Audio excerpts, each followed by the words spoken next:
company who manufactured the sheeters, and through them met Mike Dudeff,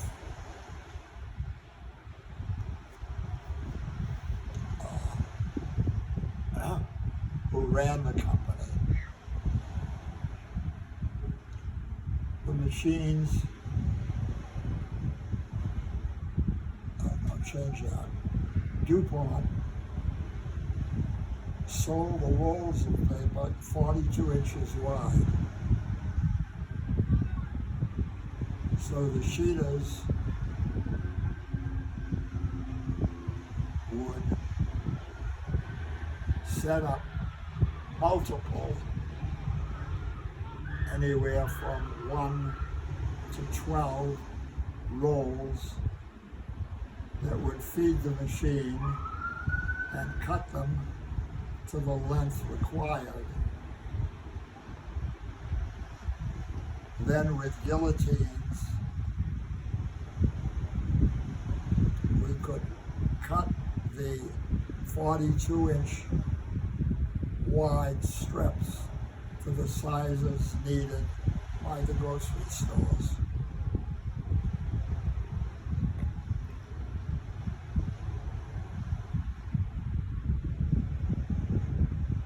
In the process of doing this, I became very close personally with Mike Dudeff and found he was unhappy with his job and hired him to run this new company, the Robert Williams Company, which then proceeded to expand across the whole area with sheeted products. It expanded from grocery stores into what other businesses? Where sheeted products were needed. Yeah, like what? In the course of selling me the sheeters, Mike also talked me into buying another small machine called a slitter, which would take the 42-inch rolls and using preset razor blades, cut them into whatever size widths, plural widths, you wanted.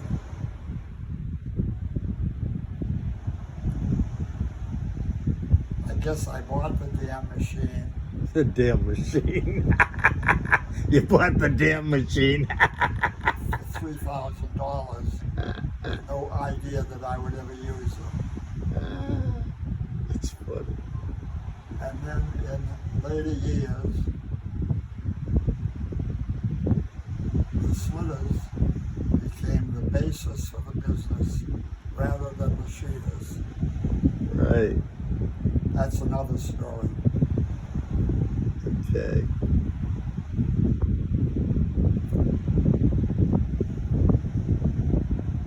In converting grocery stores to supermarkets, many new products were needed.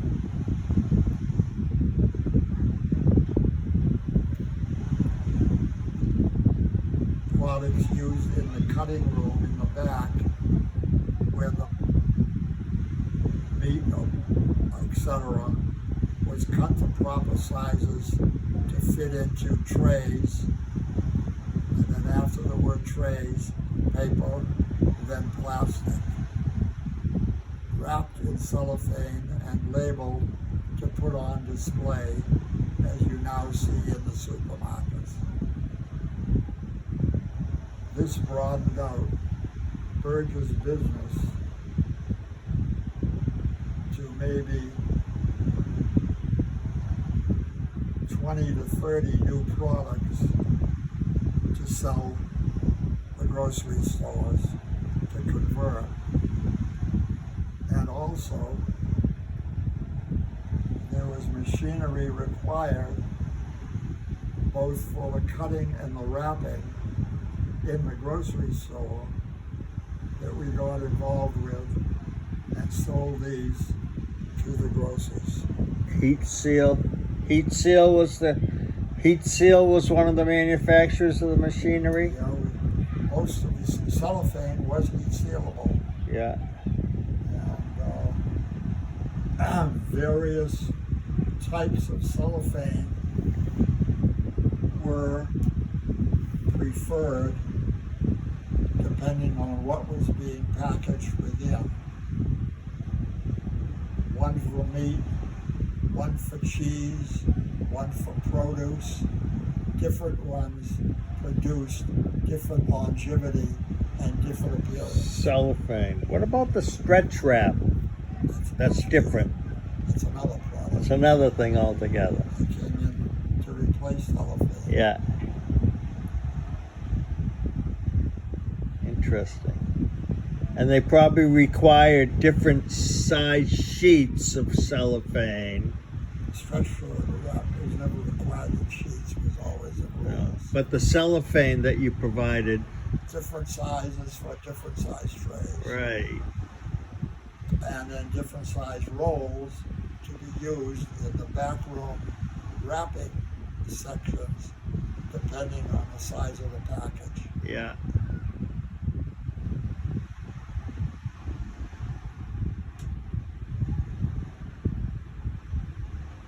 Although this was the basis of Berger Paper Company's growth, other things happened later on that made Robert Williams into a different company.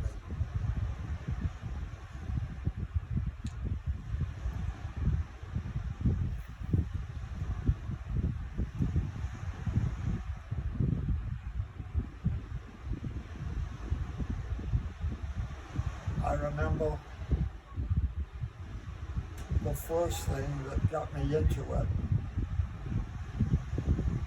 was a local company who manufactured paper boxes, had an order from a toy company for a box with a window in it so it could be put on display to help sell it. He had ordered the film for the window from the manufacturer, and I put a question mark after that as to who it was. And weeks had gone by, and he still hadn't got his film for the window.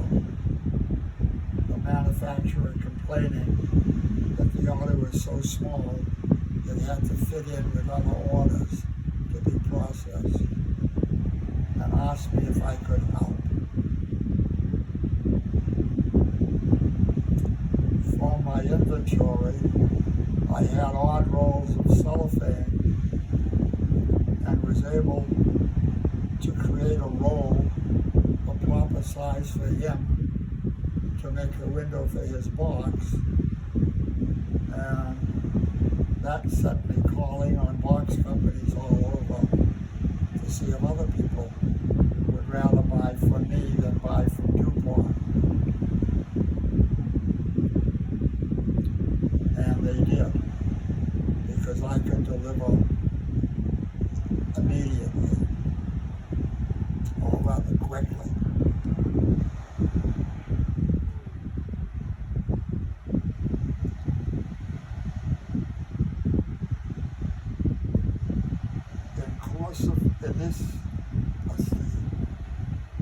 During this time,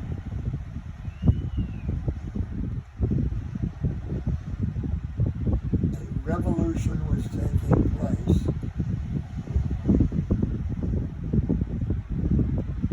in the post-mail, what's the word, in the mail postage world.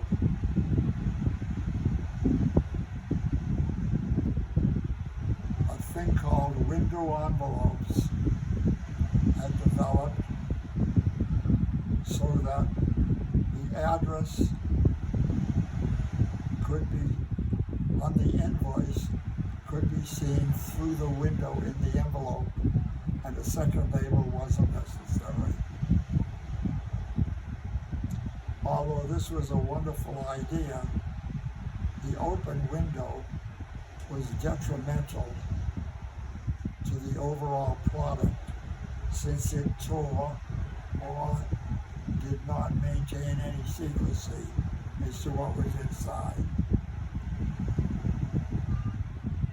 Oh, before the window envelope, the envelopes that were mailed had to have written on the outside where it was going to, so maybe a label was put on. That's what I said. Right. But strangely enough, a new product had entered that market, a product called Glassine, which was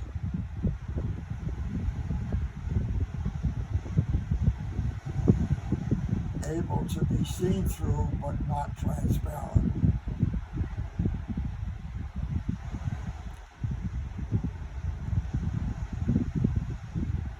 At about the same time, the post office had created a new system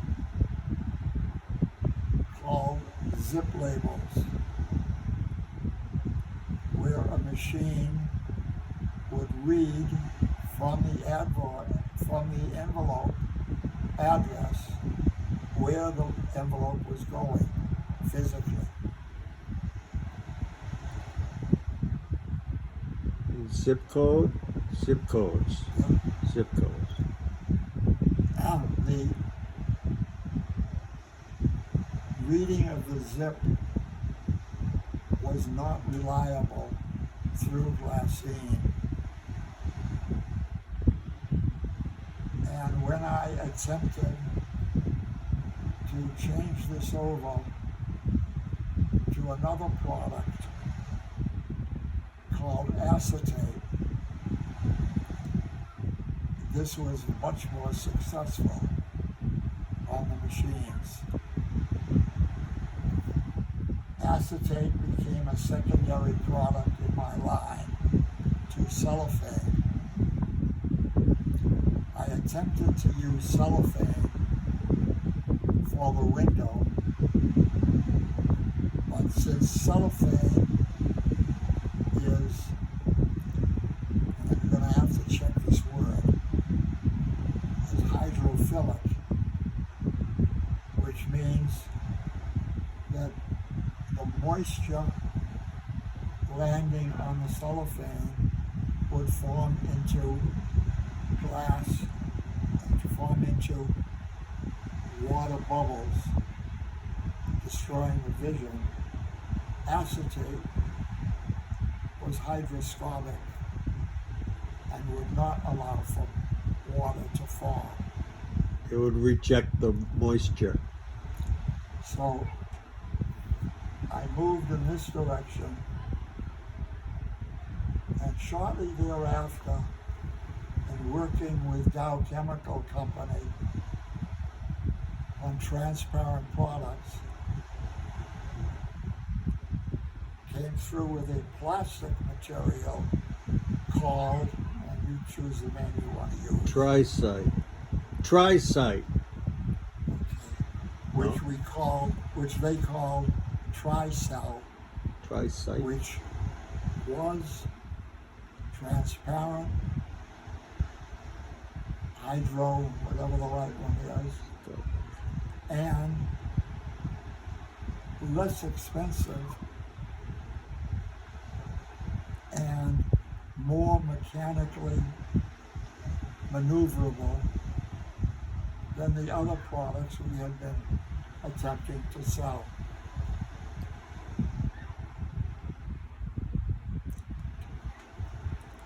After working with Dow Chemical, we created a special product which we named Tri-site, There we go. and approached the envelope industry with this product, it became totally acceptable, more transparent, more mechanically usable. I think that was the phrase. Yeah. And priced at a better price, Mm-hmm. and available in multi-thicknesses depending on how physically severe the handling of the window might be. Durability. Durability. Interesting. And it's sold? It's sold? In a manner of time, I was successful in converting the whole industry, No shit. both here and abroad, Really? to TriSite, which was the very basis of what Robert Williams became, more into that industry. And I'll leave that for the moment. Before I get to that, another revolution was taking place in the postal industry about this time, and that was direct mail advertising. Yeah.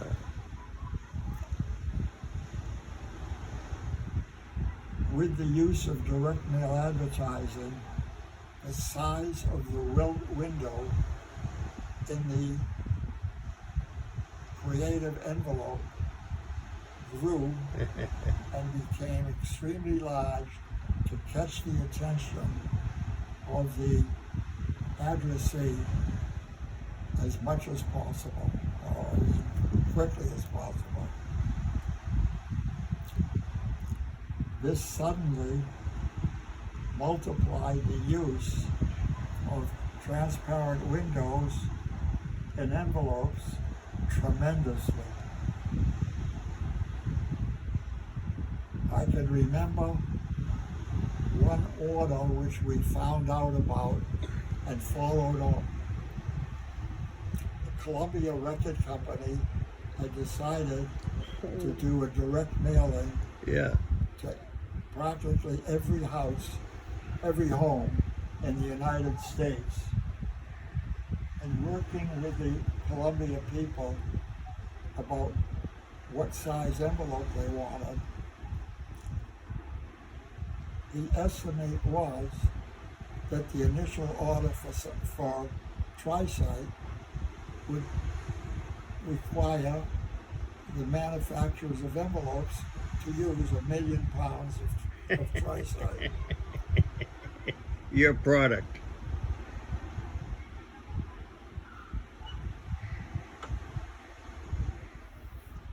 This suddenly made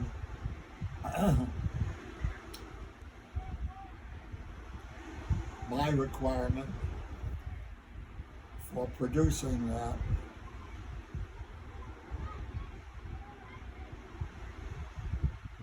tremendously different.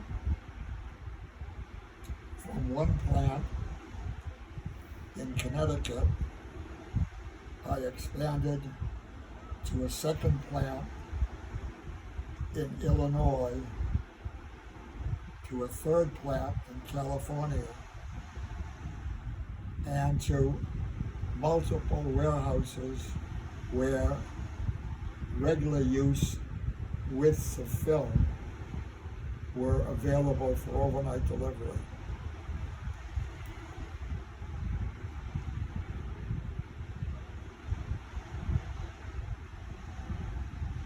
Overnight delivery or quick delivery was a major item in the envelope industry, as well as in the window box packaging industry. Since a customer would decided he wanted the window in the hands of the viewer and tell the manufacturer what he wanted, and he wanted it right away because he was running a promotion. The envelope manufacturer would suddenly need the proper size window material immediately. To do this, I had to expand my conversion manufacturing pieces by adding new slitters to every plant.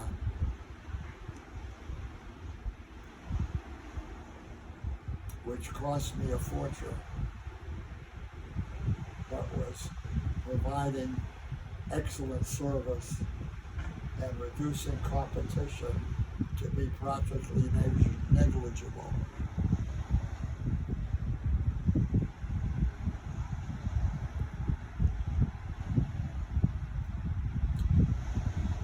This is the story of the Robert Williams Company. Yeah. Interesting.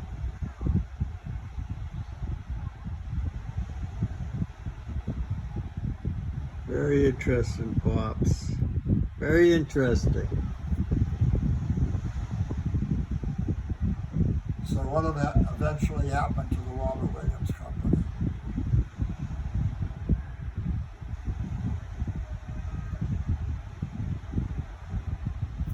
Mike Dudeff, who was the day-to-day runner of the company,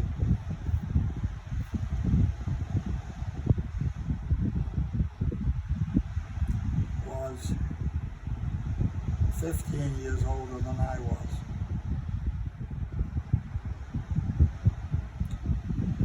We were now looking at a period of what should happen in the future, and we needed a replacement for Mike when he was ready to retire. And you were looking at expanding further? Or just the business was expanding so fast. So many new things were coming where they would need our availability to do things with plastics. You were looking overseas also to We were already expand? overseas.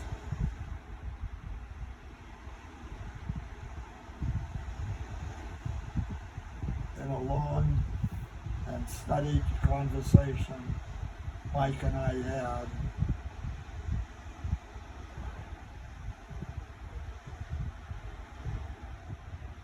we looked at who among us was best prepared to replace Mike.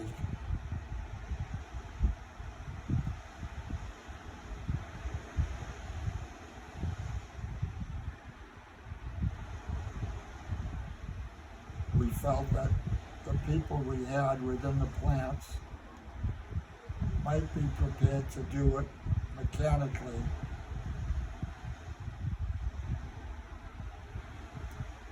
but saw no one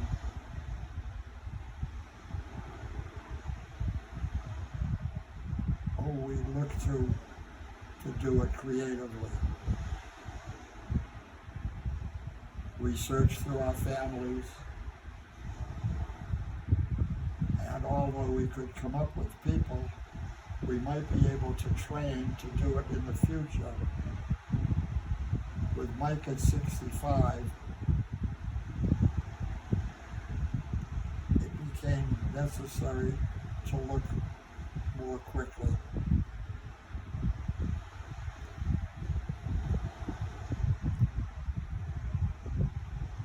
The most logical person within us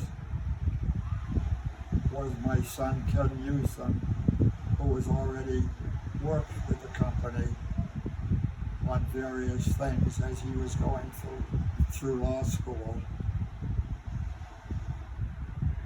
But he did not want to enter into a family business.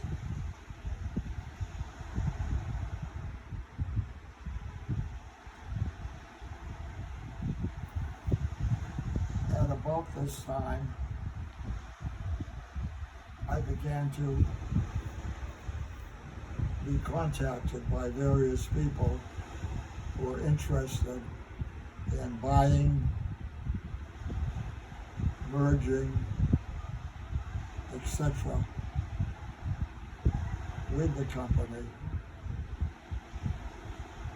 And after much conversation, Mike and I came to the conclusion that the smartest move was to sell the company.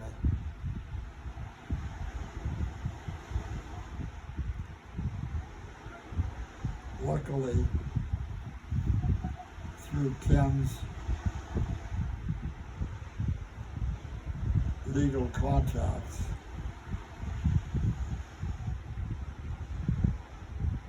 there was a major company who dealt in looking for companies like ours for people.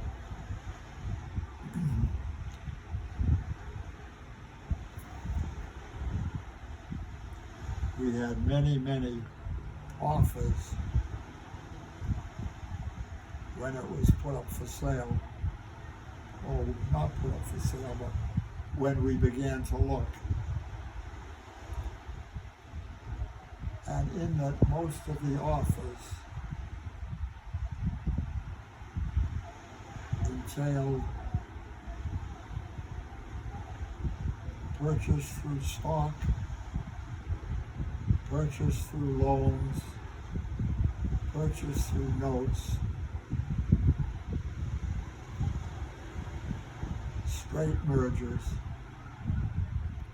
none of which interested me, since I had already, within the family, had experienced a merger with a family company that went askew and all money was lost.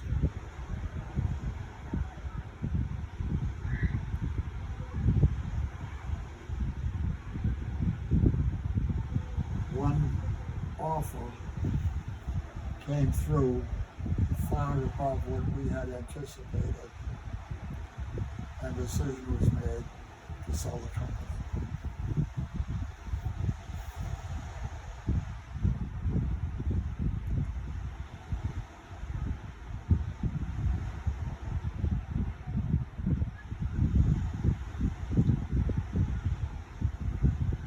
Since I had given Mike 10% of the company when he came aboard, the decision did not require anyone else to be made. And the company got sold.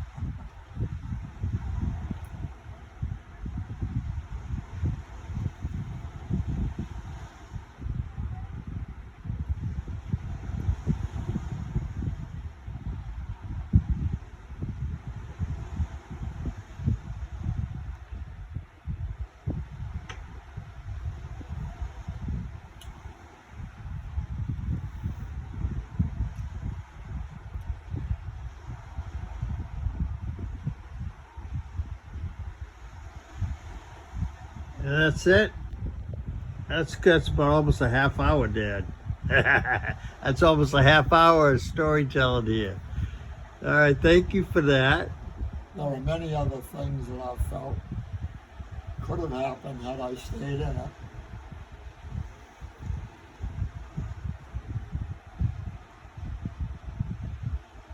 In the course of checking out our growth into Europe, I ran across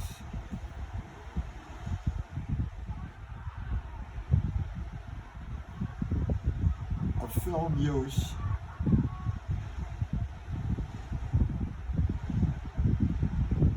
that looked very opportunistic. Flowers. most of the poppies in the world are made in Holland. And the current way of marketing them was to wrap them in packages in varying sizes so that they could be sold by the florist, by the supermarket, by peddlers on the street, etc. While looking over this industry in Holland, I found that the people who grew the poppies had progressed to packaging them also. And they had developed a machine that could be either in a shed or on the back of a series of trucks, whereas the poppies were picked, could go directly onto the machine and be wrapped. Right. The film that they were using could easily be replaced by our film because we had developed a type of tri-site that was hydrophilic, the one that does not produce the water. And this would actually extend the life of the packaged poppies 2, 3, 4, 5 days over what they were presently using What a in a bonus. film that was rooting the poppy much more quickly, destroying, degrading. Mike and I set up a company to do this, and in doing so, ran across the exact same business in California, on the West Coast, being done with roses. And did they have a machine like you found? Oh, here we go. Oh, I forgot to put that part in. Oh. While in Holland, Yeah. I found the man who created this machine. Oh, okay.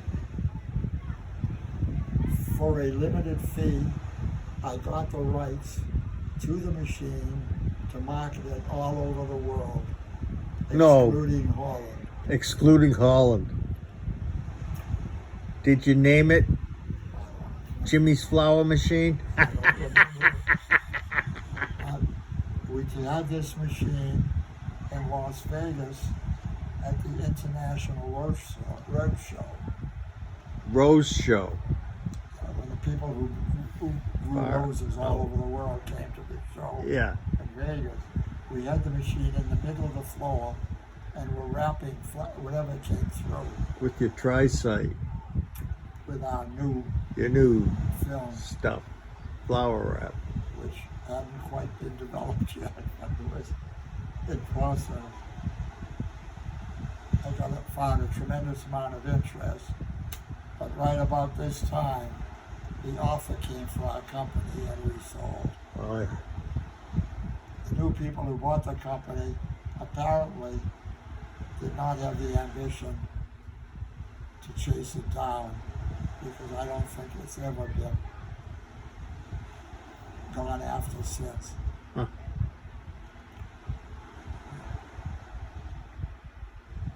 At that time, while we were developing this film, because of this film's breathability and its extension of the Shelf life. Product life. but there's another word for it. Yeah. Extension of the Keeping the flowers nice. whatever the word is. I've got to find a word that Proper. extends its life so that the flowers They or don't- the product put inside it doesn't begin to deteriorate That- as quickly. They don't wilt. Yeah.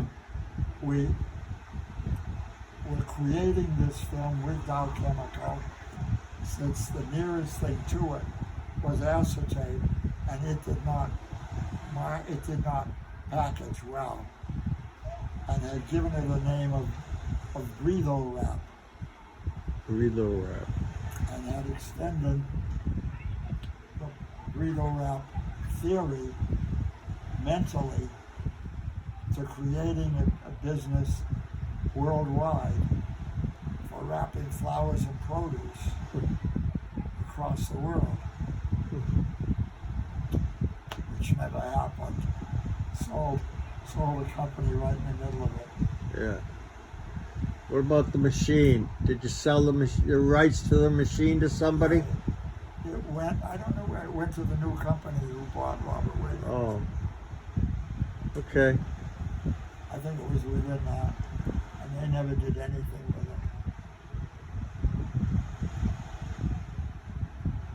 it. All right, let's call it quits because this goes on for an hour and for 36 minutes now. This episode. All right, Pops. Huh? All right. What do you want? Oh yeah, sure. All right. Fine. Till the next episode. You push me to go further. I know. Till the next episode here.